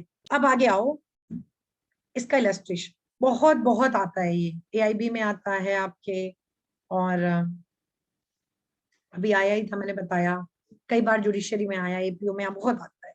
ए इज एट वर्क, अब देखो ए क्या कर रहे हैं, एक कुल्हाड़ी से काम कर रहा है। अब ये बताइए, कुल्हाड़ी चलाना कोई अपराध है क्या कि लॉफुल काम है? कुल्हाड़ी से काम करना कोई अपराध है या लॉफुल एक्टिविटी है? नहीं है मैम अपराध। मैम अंशिका लो कह रही है लॉफुल एक्टिविटी है। अंशिका स्कूल से आ रही है, कह रही है लॉफुल एक्टिविटी है। अच्छा ये बताओ, लॉफुल एक्टिविटी, आप कुल्हाड़ी से काम कर रहे हैं। अब कुल्हाड़ी का जो सिरा है, ऊपर वाला हिस्सा जिसमें धार होती है, जो शार्प होता है एक तरफ से, जिसे लकड़ी काटते हैं, वो एकदम से निकलता है और निकल के पीछे कुछ बच्चे खेल रहे हैं, किसी बच्चे के सिर में लग जाता है, उसके सर में काफी चोट लग जाती है। एंड किल्स अ मैन, यहाँ पर मैंने बच्चा बना दिया, who is standing by, जो बगल में खड़ा है, if there was no want of proper caution on the part of A। Know want लिखा है, ध्यान समझिएगा, ये भी क्वेश्चन लोग गलत तरह से पढ़ते हैं। यहाँ पर लिखा है नो वांट ऑफ, मतलब यहाँ पर एक ही तरफ से किसी भी सावधानी। अंशिका दरवाजा बंद करो बेटा। यहाँ पर एक ही पार्ट पर कोई अभाव नहीं है, पूरी सावधानी, मतलब अच्छे से फिट था, मतलब चेक था, ऐसा भी नहीं है लूज है दूसरे दिन निकल पड़ता है, किसी की चोट लग जाती है। वो प्रॉपर एकदम फिट था, अच्छे से प्रॉपर काम करके, जैसे वो हमेशा काम करता है वैसे ही था। आज पता नहीं क्या हुआ, अचानक निकल गया और पीछे कुछ लोग खड़े थे, किसी के लग गया सर में, काफी गंभीर चोटें लग गई। अब आप बताओ, क्या एक की लाइबिलिटी होगी हर्ट या ग्रीवियस हर्ट की? नहीं होगी बोलो, मैम।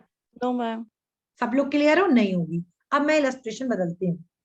अब मैंने बताया कि एक कुल्हाड़ी से काम कर रहा है, उस कुल्हाड़ी से काम कर रहा है जिस कुल्हाड़ी का सिरा अक्सर निकल जाया करता है, आज भी निकल गया और एक बच्चे के लग गया या किसी व्यक्ति के लग गया। बताइए एक ही लाइबिलिटी, और लग गया नॉर्मल, मैम। मैंने बताया लाइबिलिटी होगी ना, लाइबिलिटी जी मैम। क्योंकि यहाँ पर ड्यू केयर एंड कॉशन दिख ही नहीं रहा है। प्रॉपर केयर एंड कॉशन कहाँ है? आपने तो कोई केयर कॉशन लिया ही नहीं, लग रहा है लगने, तो क्या करते हैं, लाइबिलिटी होगी। अच्छा ये बताइए, आपके पास लाइसेंस रिवॉल्वर नहीं है, जो ऐसे नहीं होते देसी कट्टे वट्टे, उनको आप नहीं रख सकते, उसको आप साफ कर रहे थे, ध्यान से साफ कर रहे थे, लाइसेंस नहीं था, चुपचाप आपने रखा हुआ है, साफ करके आपने रखा, गोली लगा के रख दी, बच्चा आया किसी का, या आप ही साफ कर रहे थे और किसी की लग गई गोली। अब आप बताइए आपकी लाइबिलिटी होगी या नहीं? आप प्रॉपर सावधानी लेके सफाई कर रहे थे, ये भी मैं कहूंगी। मैम होगी। होगी? मैम नहीं होगी। लग मैम होगी। यस होगी, क्योंकि आपका एक्ट ही लॉफुल नहीं। लॉफुल नहीं। ठीक है, तो ये थिंक, आई थिंक आपको ये सेक्शन 80 भी समझ आया होगा। अब इसके बाद आओ सेक्शन 81। इसमें भी बेचारे की कोई गलती नहीं है, सब बेचारे ही वाले हैं जितने जनरल एक्सेप्शन में है। अब बेचारा सोच के पढ़ोगे ना तो गलती नहीं होगा आपका। अब सेक्शन 81 में आओ। आपने कई बार ऐसे देखा होगा, आजकल तो रोड पे गायें बहुत दिखती हैं, बहुत बार, मतलब हमारे साथ कई बार हुआ है, ड्राइव कर रहे होते हैं और मतलब अचानक से कोई, बहुत देखना पड़ता है डिवाइडर से कोई गाय बैल ना आ जाए, क्योंकि बहुत रिस्की हो जाता है समटाइम। मान लीजिए कोई ऐसा आ गया, कई बार आपको रोड पर ऐसा दिखेगा कि आप ड्राइव कर रहे हो, अचानक से कोई बहुत गलत ड्राइव कर रहा है, आप उसको बचाने के लिए आपने लेफ्ट स्लाइड लेफ्ट या स्लाइड राइट लिया होगा, आपने बचाने का प्रयास किया होगा, लेकिन आपने जो बचाने का प्रयास किया ना, इसी वजह से किसी की लग गया, आपकी लाइबिलिटी होगी कि नहीं? तो पहले देखो, सेक्शन 81 को पढ़ाने से पहले वैराग कुछ बातें समझ लो। ये बात करता है डॉक्ट्रिन ऑफ नेसेसिटी की। Okay, section 81 talks about doctrine of necessity. ये आवश्यकता के सिद्धांत की बात करता है, डॉक्ट्रिन ऑफ नेसेसिटी।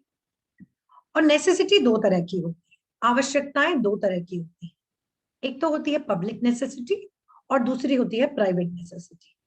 होती है कि नहीं होती है? एक आपकी अपनी व्यक्तिगत आवश्यकता होती है, और कभी कभी पब्लिक, लोक आवश्यकता, जो समाज हित के लिए, ज्यादा से ज्यादा लोगों के हित के लिए की जाती है, वो पब्लिक नेसेसिटी। ध्यान रखना, सेक्शन 81 का जो रूल लग रहा है, यहाँ पर जो डिफेंस मिल रहा है वो आपका पब्लिक नेसेसिटी में डिफेंस मिलता है, ना कि प्राइवेट। अब इसमें अंतर समझिए।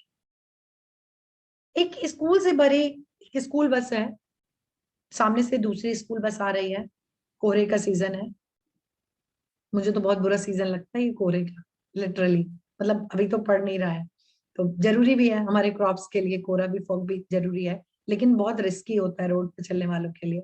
मान लीजिए उधर से भी स्कूल बस आ रही है, इधर से भी स्कूल बस आ रही है, अचानक से दोनों ड्राइवर्स को समझ आता है कि मतलब क्या करें?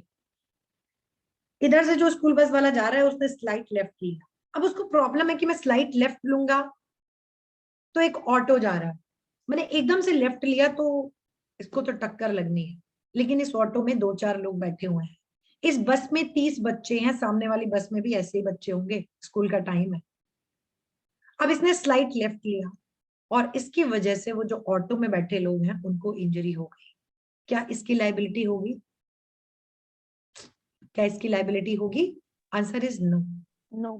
तो इसने तो अच्छा काम किया ना, दिल से पूछो कैसा काम किया। अच्छा, हमेशा लॉ में दिल भी नहीं लगता है, ये भी मत लगाने लगना, क्योंकि ये भी मतलब मैं बार बार बोलूं, मैं जहां बोल रही हूँ वहीं पे लगाना, एक्स्ट्रा लगा दोगे तो पता चला लो भाई चोरी में भी लगा दिया कि बैंक चोरी करके जितने ठंड की, जैसे बचपन में बहुत होता है ना ये काम कि गली में जितने भी पप्पी घूम रहे होते होंगे सबने किया होगा, उनको ठंडी में बचाने के लिए उनको बोरे में बिठा दो, ये कर दो, तो पता चला जितने ठंड में बैठे हुए हैं लोग सबको कंबल बांटना है, मुझे तो बड़ी सी चोरी कर ली, ऐसा नहीं है, वो ऑफेंस ही रहता है।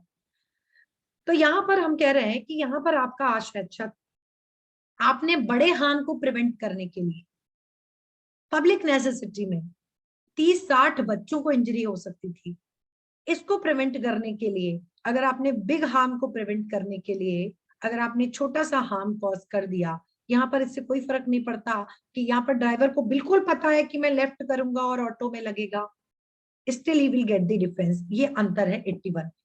ठीक है, अब देखो जरा इसको पढ़ो।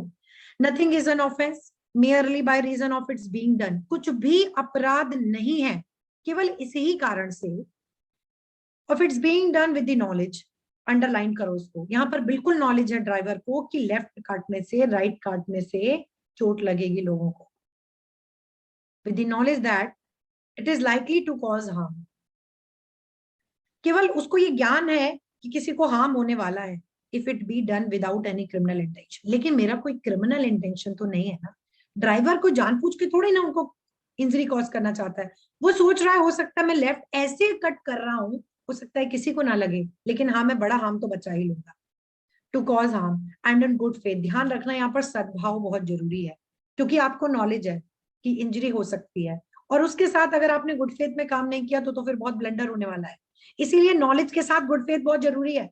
जब मुझे पता है मेरे काम से सामने वाले को चोट लग सकती है और मेरा बैड इंटेंशन हो गया, तब तो फिर वो बेकार ही हो गया ना, इसीलिए नॉलेज तो है लेकिन good faith for the purpose of preventing or avoiding other harm to person or property, मैंने बड़े हार्म को प्रिवेंट करने के लिए ये वाली अप्रोच ली है। सो सेक्शन 81 केवल और केवल पब्लिक नेसेसिटी में लगेगा, प्राइवेट नेसेसिटी में बिल्कुल भी नहीं लगता है, और यहाँ पर भी कंप्लीट डिफरेंस मिलती है। अब ये जो आपका इलस्ट्रेशन है, अच्छा ये कि भाई कब हम पब्लिक नेसेसिटी है कब नहीं है ये कब पता चलेगा, it's a question of fact, it's a question of fact, ये तो तथ्य की विषय है। अब वहां पर ड्राइवर कहेगा सर ये पोजीशन थी, तो ये उसके कहने से आप थोड़ी ना मानेंगे, it's a question of fact, it will vary from case to case, ये मामले एक मामले से दूसरे मामले में वेरी करेगा, ये हर तथ्य पर जाकर देखना होगा कि क्या 81 के केस फॉल कर रहा है या नहीं कर रहा है, अगर कर रहा है तो ऐसे व्यक्ति को पूरी तरह से छूट मिल जाएगी, उसको कोई भी अपराध के लिए उसको दंड नहीं दिया जाएगा। अब जो इलस्ट्रेशन ए है बिल्कुल वही है जो मैंने आपको ड्राइवर वाला बस वाला बताया, देखो इसमें भी वही होता है कि एक जो वेसल है एक जलयान है, इसको लेके जा रहे हैं, अचानक से उसको एकदम से लगता है बहुत सारे इसमें यात्री भरे हुए हैं, एकदम से जैसे होता है ना आइसबर्ग आ जाता है, एकदम से इनको लगता है कि ओ गॉड मैं तो मतलब सीधे ले जा ही नहीं सकता, ये पूरी नाव मतलब पूरा जो वेसल पूरा जलयान है जिसमें 100-200 यात्री हो सकते हैं पूरा का पूरा डूब जाएगा, बहुत लोग मरेंगे, बहुत इस पे गुड्स भी बहुत हैं, बहुत प्रॉपर्टी का लॉस होगा, पर्सन को लॉस होगा, तो इसको लगा कि टाइम रहते मुझे एकदम एक्सट्रीम राइट करना है, और इसको पता है एक्सट्रीम राइट या एक्सट्रीम लेफ्ट करने से एक छोटी सी नाव मेरे बगल में जा रही है जिसमें 3-4 लोग सवार हैं, अब एकदम से कितना पानी का बहाव होगा क्या क्या होगा, और वो नाव में जो लोग हैं वो मर सकते हैं। अब इसने ऐसा किया लेकिन सद्भाव में किया ना, बहुत सारे लोगों की लाइफ को बचाने के लिए, प्रॉपर्टी को बचाने के लिए इन्होंने ऐसा टर्न लिया, अगर इनको इंजरी कॉज हो भी जाती है जो नाव में है छोटी सी, फिर भी क्लॉज ए कहता है कि इनकी लायबिलिटी नहीं होगी, क्यों? क्योंकि इन्होंने पब्लिक डिफेंस में काम किया, सॉरी पब्लिक नेसेसिटी में काम किया है, मेरी बात समझ आई सबको? Yes, ma'am. Okay. Private necessity में ये नियम बिल्कुल नहीं लगता। प्राइवेट नेसेसिटी थोड़ा सा समझ लो, ये मैंने कई बार समझाया आप लोग को, और बता देती हूँ। जहां पर केवल दो लोग हैं, मूवीज में देखिए खूब दिखते हैं ऐसे सीन, जहां पर केवल दो लोग हैं, ऐसी सिचुएशन में कि दो में से केवल एक ही बच सकता है, आपने दूसरे वाले को पैर मार दिया और अपना बच गए, है ना? किसी एक ऐसी जगह पर है जो केवल एक ही व्यक्ति के वेट को ले सकता है, आपने दूसरे वाले को धक्का मार के गिरा दिया ताकि मैं बच जाऊं, यहाँ पर 81 लागू नहीं होगा, क्योंकि ये प्राइवेट डिफेंस है, पब्लिक डिफेंस नहीं है। बताइए समझ आया? अब इलस्ट्रेशन बी मोस्ट इंपॉर्टेंट के दायरे में रखिए आप, बहुत आता है इलस्ट्रेशन बी 81 का। आपने देखा होगा दिल्ली में हर साल ही लगभग लगती है ऐसी आग, देखा होगा आपने, वहां के स्लम एरिया जो रहते हैं वहां पर बहुत ज्यादा आग लग जाया करती है, पूरी की पूरी स्लम, गर्मियों के मौसम में जब मई जून होती है ना, उस टाइम बहुत आगे लगती है। तो अब मान लीजिए कहीं पर आग लग गई है ऐसी, अब लाइन से झोपड़ियां बनी हुई हैं, एक झोपड़ी में आग लगी है तो वो आगे ही स्प्रेड करेगी।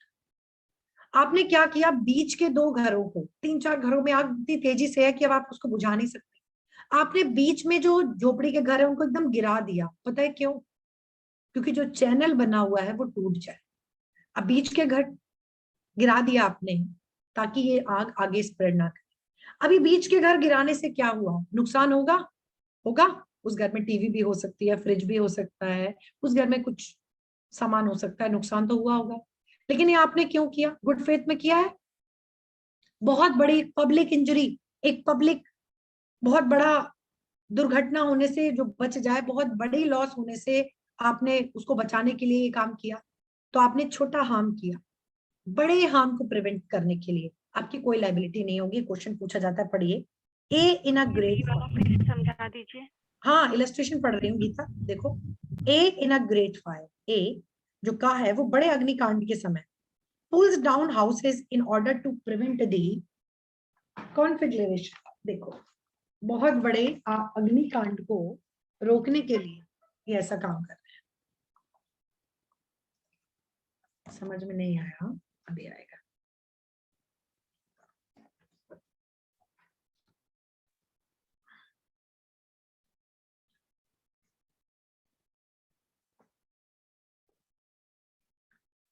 अब ऐसे मान लो, इस तरह से लाइन से ये,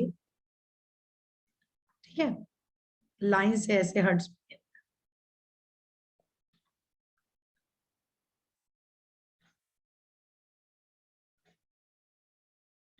अब मान लीजिए आप इन इन घरों में ना बहुत तेज आग लगी हुई है, इन घरों में बहुत तेज आग लगी, यहां तक लग गई है।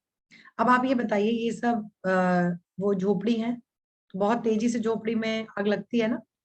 अब इन्होंने क्या किया, ये वाले जो दो घर हैं, ये वाले, इन दो घरों को बिल्कुल उन्होंने तोड़ दिया, एकदम डंडे लाठू से गिरा दिया इनको, इस वाले पोर्शन को एकदम गिरा दिया। अब ये जो आप इस पोर्शन को गिरा दोगे तो ये जो चैनल था पूरा, जो आग यहां तक जाती, वो बच गई कि नहीं बच गई? बताओ गीता, बच गई, क्योंकि अब आग आगे बढ़ेगी नहीं ना।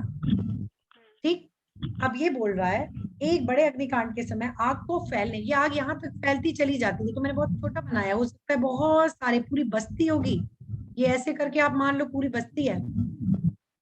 माइक म्यूट कर लो। फैलने से रोकने के लिए ग्रहों को गिरा देता है, तो इसने बीच वाले दो घर को, इन घरों को गिरा दिया, इन घरों को गिरा दिया इन्होंने, फ्रॉम स्प्रेडिंग, ताकि जो आग है वो फैले ना। He does this with the intention in good faith. अब आप बताओ यहाँ पर इसका पूरा गुड फेथ है कि नहीं है? गुड फेथ तो है ही। पेंटम मेरा काम नहीं कर रहा अच्छे से, लिख लो आप, कभी कभी काम नहीं करता है। मैम ये घर ऐसे ही बनाना जैसे आपने बनाया है। अरे नहीं, अच्छा से बनाओ, मेरा पेंटम काम नहीं करना, मैं बहुत अच्छा घर बनाती है अभी मैं, खूब अच्छा घर बनाओ। घर बनाना है तो अच्छा बनाओ, घर बनाने में क्या कंजूस, ठीक है।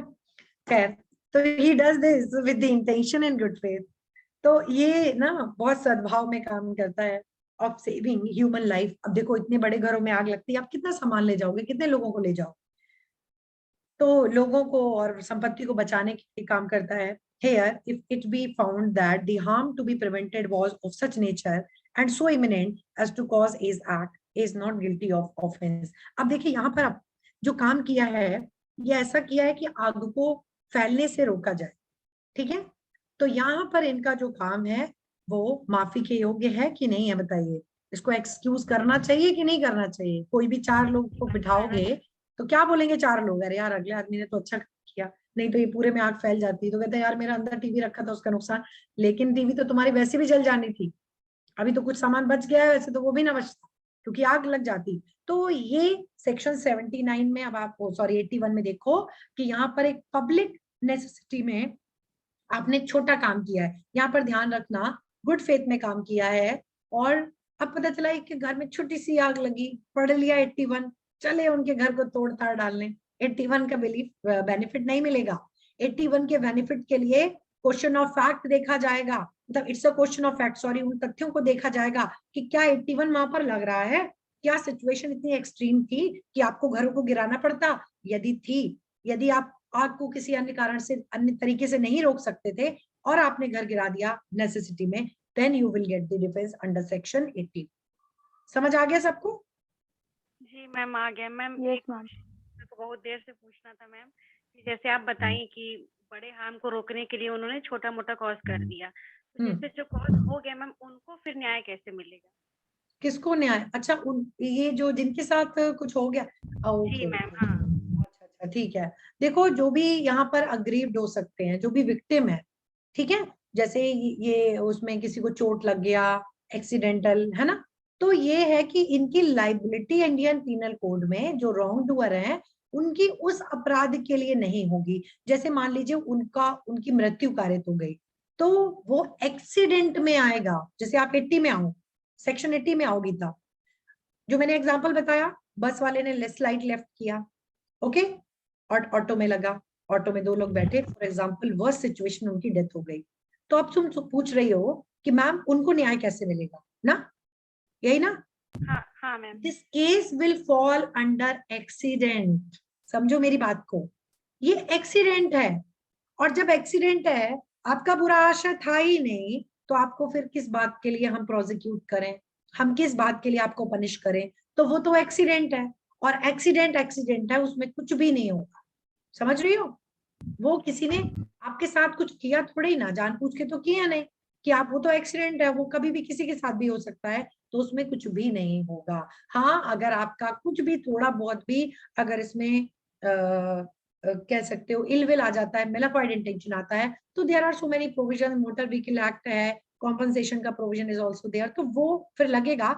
लेकिन जब तक, अब तो हम आईपीसी पढ़ रहे हैं, हम एक्सेप्शन की बात कर रहे हैं, हम तो एक्सीडेंट की बात कर रहे हैं, तो फिर इनकी कोई लाइबिलिटी नहीं होगी। इनकी लाइबिलिटी नहीं होगी तो उनको फिर मिलेगा कहाँ से? एक की मैम जैसे लाइबिलिटी उस ऑटो में जो बैठे थे उनमें से मैम कोई एक व्यक्ति ऐसा हो कि मतलब वो इकलौता हो अपने परिवार का, कोई मैम, बात और नहीं है। वो मर देखो, गया, तो मैं आपकी बात समझ रही हूँ, ये सब कॉम्पनसेशन के फैक्टर्स होते हैं जब कोई कॉम्पनसेशन ग्रांट करती है कोर्ट। समझ रही हो? वो तो तब कॉम्पनसेशन कोर्ट ग्रांट करेगी जब आपकी लाइबिलिटी हो। जब आपकी लाइबिलिटी ही नहीं बन रही है तो फिर कोई, वो तो एक्सीडेंट हो गया ना, और ऐसे तमाम एक्सीडेंट्स होते हैं, ठीक है। तो अगर वो एक्सीडेंट में आएगा तो फिर इनकी कोई लाइबिलिटी यहाँ पर नहीं, ठीक है। और आज हम इतना ही करते हैं, अब कल मिलते हैं हम लोग दोबारा 11 बजे। आज आप लोग एकदम इसको अच्छे से याद कर लोगे, रिवाइज करोगे, अपने बुलेट नोट्स बना लीजिएगा, ठीक है। कल मिलते हैं फिर 11 बजे। Yes, ma'am. Okay, ma'am. Thank you. Thank you. चलो ठीक है, okay, bye bye, thank you.